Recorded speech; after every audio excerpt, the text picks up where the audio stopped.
What's up, lore masters? This is a continuation of the completely canon and will stay in continuity, no joke guys, comic book series, Star Trek Picard, specifically the Countdown series.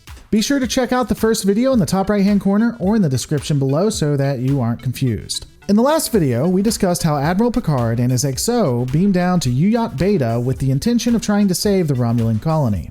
Picard and his XO discover another indigenous population living there, and he decides to forget all of his diplomatic training and loses all common sense. Instead of acquiescing and agreeing to take the Romulans onto the ship first and worrying about the indigenous population next, Picard says he's not going to help anyone until he figures it all out and, of course, is immediately captured.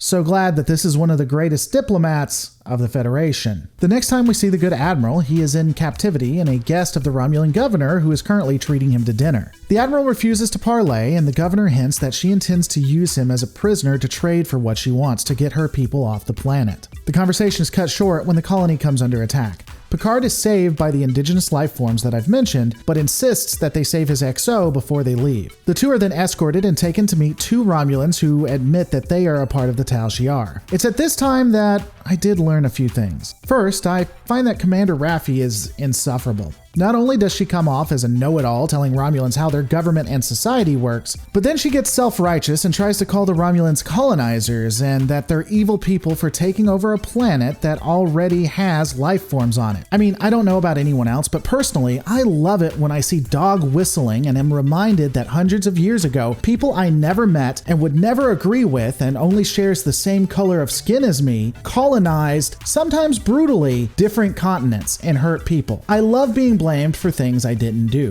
So I'm really endeared to tired tropes in this type of media. I hope they keep that going. Not only that, but I think it's kind of rich that a Starfleet officer would be the one trying to give an ethics discussion on colonization and trespassing when the Dominion War was partially caused by Starfleet choosing not to respect the borders of another government, and don't even get me started on how Starfleet will show up and ultimately colonize a planet just like every other Alpha Quadrant power, the difference being they simply don't use guns. Their weapons are a lot more insidious. Anyway, the two Shiar agents admit that they are in love and they didn't feel it was right to leave these people to their fate. So, because of the power of love and someone having a conscience that's a Romulan, apparently, they betray the Romulan Shiar and colony to assist Picard and Raffi. Although, while apparently deciding to save the Starfleet officers, they didn't think to bring communicators with them to contact the Starfleet ship in orbit, because screw that. Talking about the USS Verity, currently there's a lieutenant in charge of it. I guess the hierarchy goes Admiral, XO, who is a commander, and then lieutenants.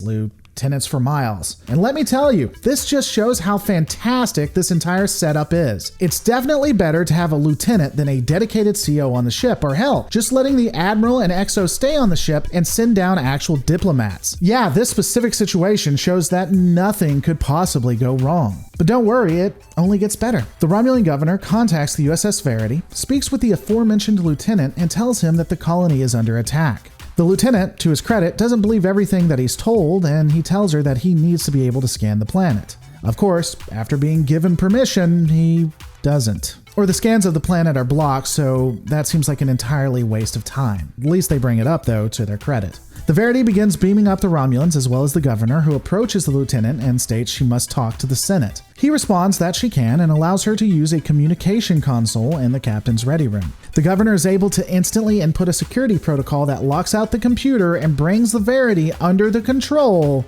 of the governor. She advises the lieutenant that she will use the ship as a bargaining chip.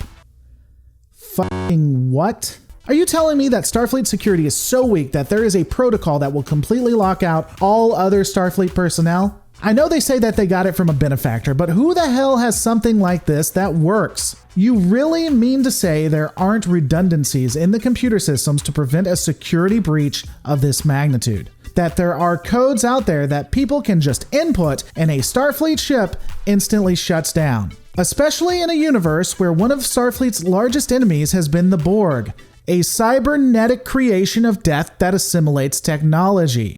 While this comic was infuriating, there are some interesting tidbits that I hope will be expanded on in the last issue. The person of color Commander Raffi being a racist is both beautiful and brave, and having a character like this in the Picard series will be interesting. The Tal Shiar admit that they have operatives within all of the populace, meaning that the Tal Shiar have been among the colonists and possibly have been infiltrating Starfleet as they are being saved. And there is a contingent of Romulans that believe that Starfleet isn't actually wanting to save them, but is attempting to sabotage the efforts to get rid of the Star Empire. I'm hopeful that they go somewhere with all of these threads. On another note, Katwalski stated that he felt that the story was longer, even though it was the same amount of pages. I would agree that it did feel longer, but this is because it's mostly a tale of how bad colonizers are, it's a tale of running, it's a tale of stupid Starfleet policies and broken dreams. But all of these are my opinions. What are yours? Let me know in the comments below.